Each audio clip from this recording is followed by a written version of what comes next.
Hello, I'm KK Reaper. And I'm Lunar Reaper. And this is A Festive Eve.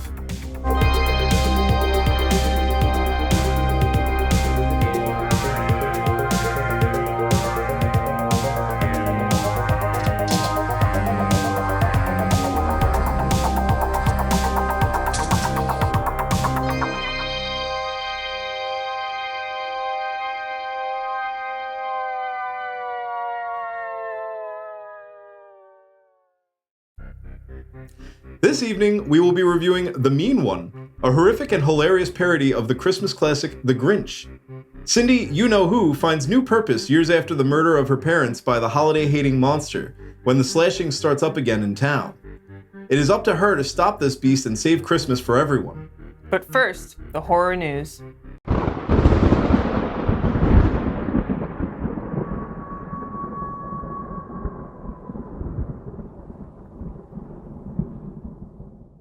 Motley Crue will continue their stadium tour into the new year with some exciting news. In light of guitarist Mick Mars' retirement, Crue has enlisted the virtuoso skills of John Five, best known for his career with Marilyn Manson and Rob Zombie. Five has been showing off his practice routines on social media with renditions of the classic Motley Crue tracks that will be part of the set list. While Lepard will continue to join Crue on their tour in 2023, they will now be joined by special guest Alice Cooper for select dates in the US. The past year has been quite successful for these legendary hair bands, previously joined by Poison and Joan Jett when the tour began. It looks like next year will be no different. The iconic Shelley Duvall will be featured in her first film in over 2 decades. The Forest Hills is the story of a disturbed man named Rico, looking for help after experiencing horrific visions of a werewolf in Catskills Forest of upstate New York. Unfortunately, one cannot run from their own mind. This indie horror film will be highly anticipated with the return of such an understated star that has been deeply mistreated by the industry. Written by Scott Goldberg, with familiar faces such as Edward Furlong and Dee Wallace. This will be the first classic werewolf film in a while. We will patiently wait for the release of 2023. Peacock will be the campgrounds for the Friday the 13th prequel series, Crystal Lake. Not much is known about this newest addition to the Friday the 13th story, except that it comes to us from the Masters of Horror at A24 and visionary creator Brian Fuller. It is likely that the series will be following Jason as a child, leading up to the events of his untimely death drowning in the lake, and how this sends his mother, Pamela, into a vicious spiral that turns her from caretaker to killer in the original 1980 classic. It will be exciting to see how this story unfolds, and what will be added to further the lore of horror's most infamous slasher. A new film, once again claiming the title of the most disturbing movie, has been given to the film Skinamarink. 2 young boys lose their father, as well as all the doors and windows to their home, leaving them trapped. To comfort the brothers while they wait for their rescue, they leave the TV on playing old cartoons on worn VHS tapes. Soon the brothers learn they are not alone. The format of this film successfully gives the feel of making the audience feel as lost in the dark as our 2 victims. Coming to theaters as well as Shudder January 13th, we all look forward to being scarred for life. Feeling lonely? Megan is a marvel of artificial intelligence, a lifelike doll that's programmed to be a child's greatest companion and a parent's greatest ally. Designed by Gemma, a brilliant roboticist, Megan can listen, watch, and learn as it plays the role of friend, teacher, playmate, and protector. When Gemma becomes the unexpected caretaker of her 8-year-old niece, she decides to give the girl a Megan prototype, a decision that leads to unimaginable consequences.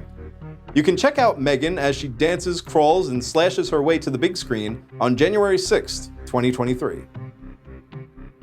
Coming to HBO Max, Season 1 adaptation of the successful PlayStation 3 video game, The Last of Us, released back in 2013. For those unfamiliar, The Last of Us follows the story of smuggler Joe, as well as his companion and miracle survivor, Ellie, as they make their way through the zombie apocalypse that left the US a barren wasteland. With Ellie being the only hope for a cure, it is vital that she does not fall in the wrong hands. It is hopeful that this will keep fanbase new and old at the edge of their seats this January 15th. And now for the review of The Mean One.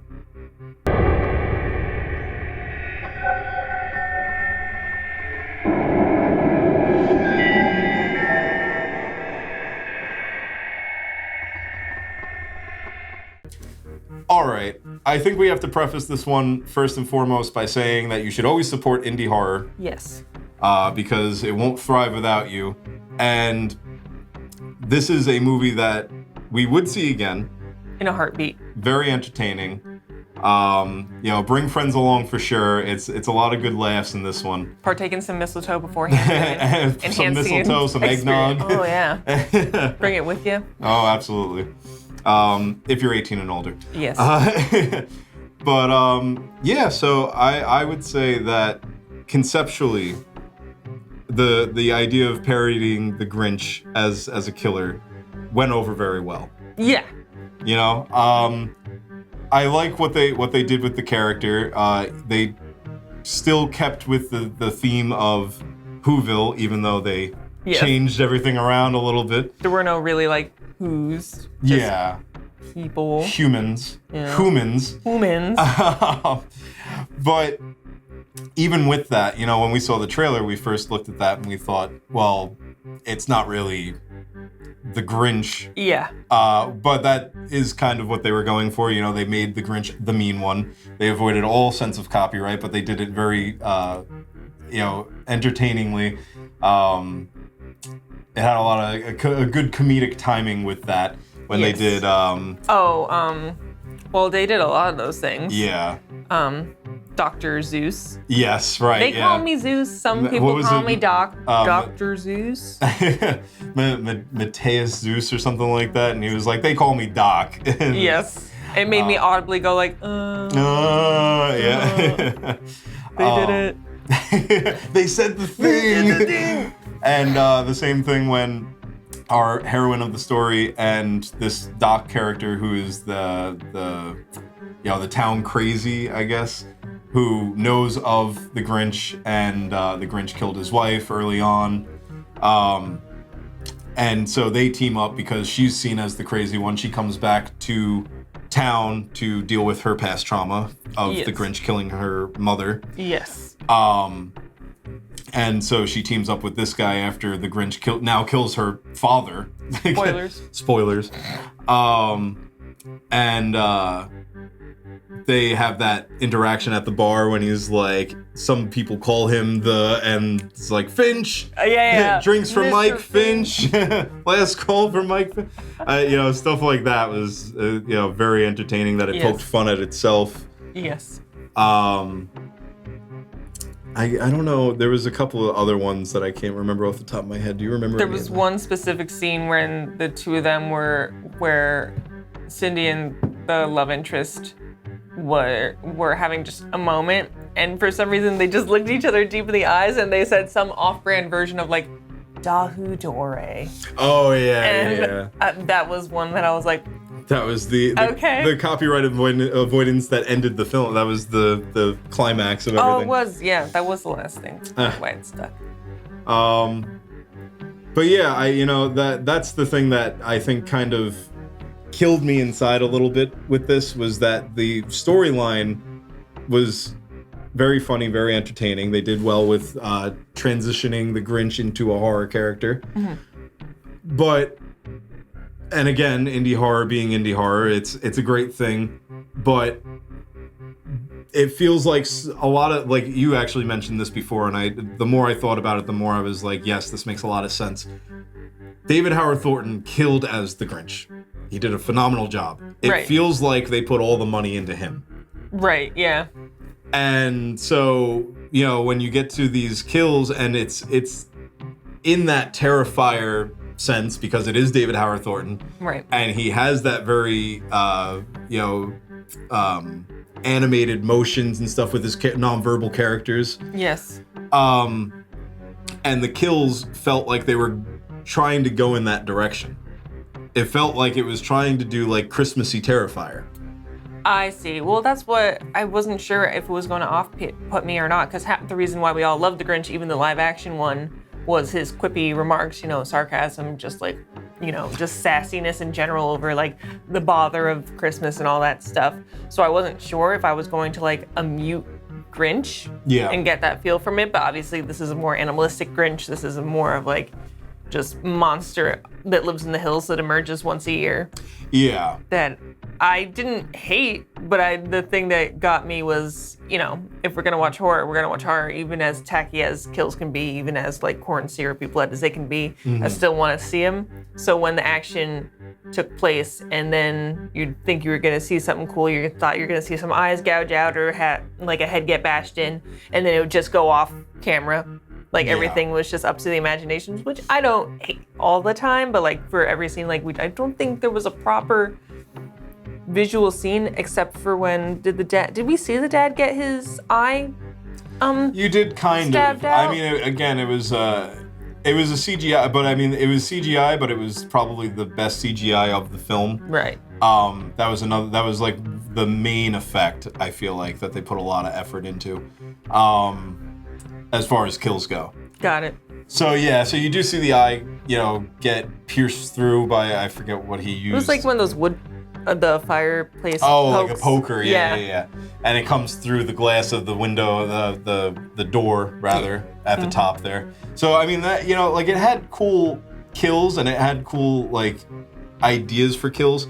And I agree with what you're saying as far as, you know, when it leaves more to the imagination, it sometimes works out in a movie's benefit. Right. Halloween is like classic case of that, you know, where a lot of things are shrouded in the shadows. So you have to kind of think about what's going on, and that freaks you out even more.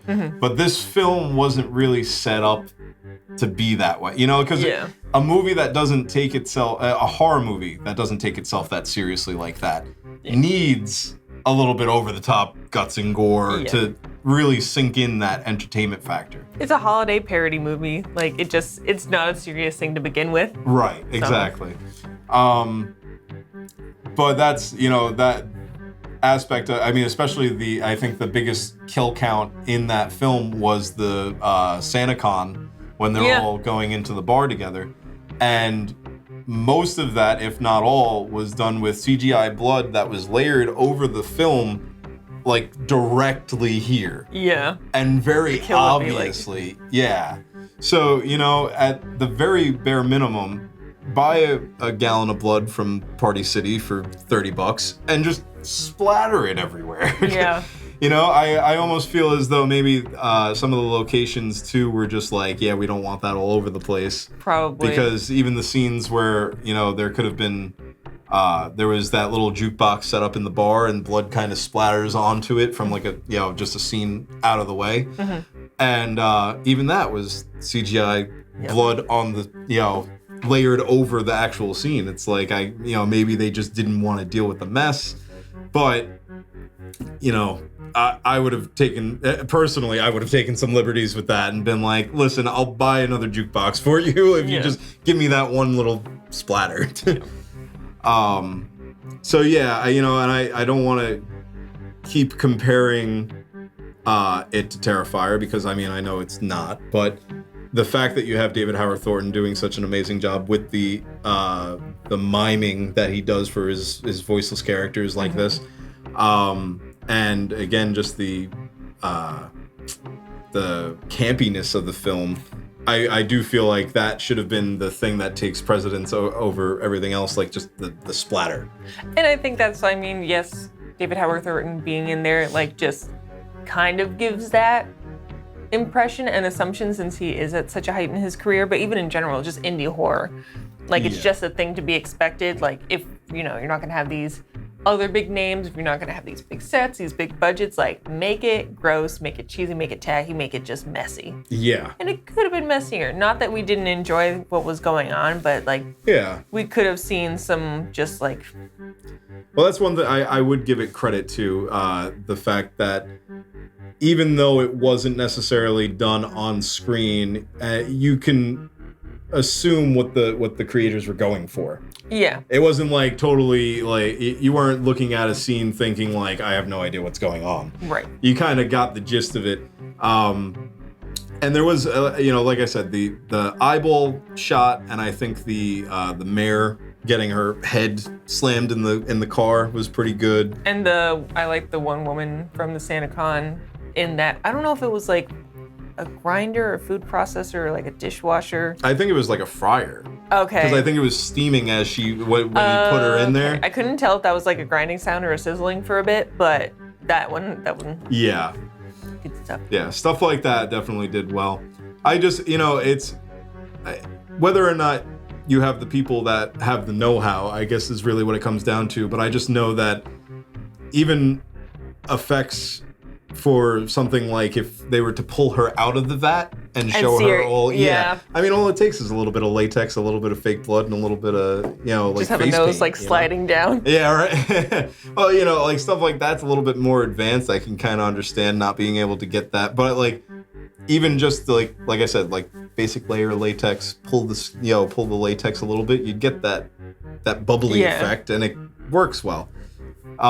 So that was my only strife with the effects, and even coming down to the wire on the ending with the big battle royale, the battle was great. Yeah. They choreographed that very well, and Cindy, who kicks major butt when it comes to that.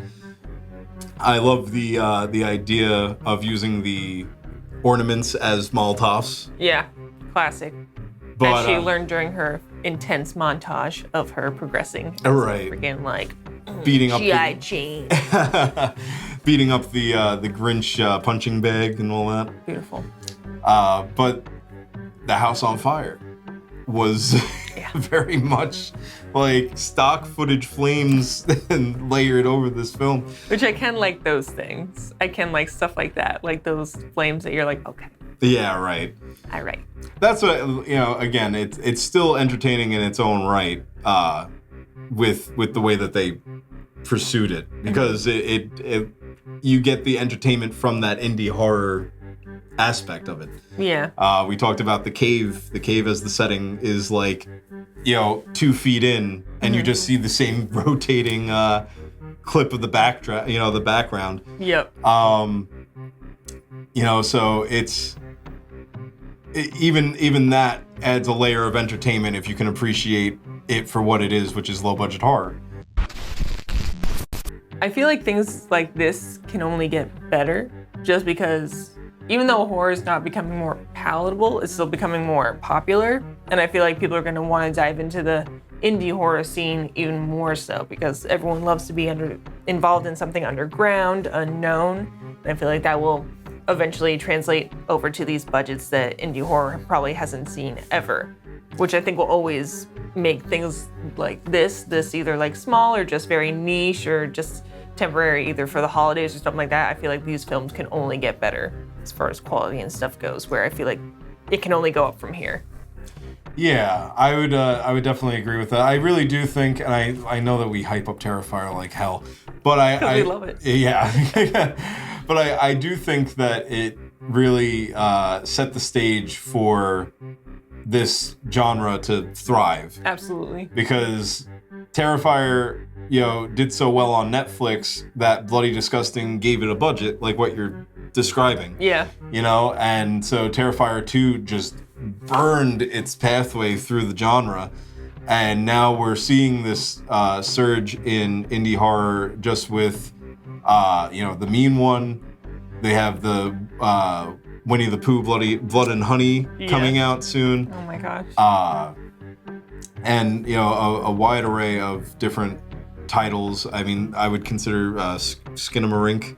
Yeah, definitely. That is indie horror, experimental a little bit. And by proxy, I think that the streaming services like Shudder and Screambox are also now adopting a lot more of those indie creators and adopting more of those indie films for their servers, because people see the image and they're like, this is so like crazy. Messed up. I need to see it now. Right. I mean, that's what they said with Terrifier, the first Terrifier on Netflix. They said that the reason it got as much hype as it did was because people saw the image of this crazy looking clown, and they're like, what is that? They were like, we gotta watch this. Yep. So, it's nice to see like the fact that, I went into the movie theater that night thinking that we were going to be the only people in those seats, and there was actually some other people in that theater that were there, and they left the theater and was like, it's so bad it's good, and they can appreciate that. And I think it should be emphasized that this was one of those movies that was not playing at a lot of movie theaters. So anyone that was there sought out this movie, tried to figure out which specific movie theaters they were at. So everyone in the audience that we were a part of, like, had the intention of like, we are gonna find this, we are gonna go see this. It was that extra effort that that people were there to like enjoy it. And it makes it all the more interesting too, because then you have people that, you know that you went in that movie theater seeking the same thing. Mm-hmm. It's like finding a niche band and moshing out with the people in that audience, knowing that you guys came there because you seeked out that band. You know, these people are seeking out that movie, and you're on that same wavelength as them, being like, yeah, we like this stuff. Yeah, I feel like almost every movie we see, you see the movie, you see the end credits, you leave. Where I feel like every single time we've gone to this specific movie theater for these specific movies, we always end up talking to somebody else in the audience. Like every time that I've left that movie theater, I've talked to somebody, because we all know that we love this extremely small margin of horror. That, like, how do you not discuss it with everyone? Absolutely, yeah. It builds that family dynamic with the fans. Yep. Which is much more exciting, because it does feel like, again, as a result of these films, that the family's growing. Yeah. And so it's cool to be able to get to meet all these people. Brings a tear to my eye. Merry Christmas, everybody. Happy Christmas. Happy Christmas. So coming back to the movie, I feel like we kind of got off on a little tangent there, but we always do. But it does, it relates perfectly to the situation that we're in with a movie like this. And we come back to, I guess, towards the end, we'll talk a little bit about the battle scene again. And the fact that for an indie film, Cindy kicks butt. Yeah. The Grinch kicks butt, David Howard Thornton, as we expect. Mm-hmm. And the climax of the film was a great tie-in to the Grinch. Yes. The heart growing 3 sizes and actually exploding in his chest cavity. Yeah. And that was actually a well done effect. Like him just sort of like, that jump up on the floor. Yep. Very entertaining. And I gotta say, I was not expecting that turnaround. The fact that he was doing the whole, the boyfriend was doing the whole, we have to learn how to forgive. Right. And, Luna. forgiving actually was the thing that killed the beast. KK and Luna Reaper. What, Bartholomew? What is the final verdict? The Mean One is a very fun premise and reimagining of a once-beloved Christmas character, giving us another gem in the very niche genre of holiday horror. If it only gave the same care to its special effects as it did the writing, it would likely have a stronger impact. Kills in a film like this are too pivotal to slack on, and for that, we give this film a 6.5 out of 10. That's our show. Thanks for tuning in. And until next time, Ghosts and Ghouls, have a festive eve.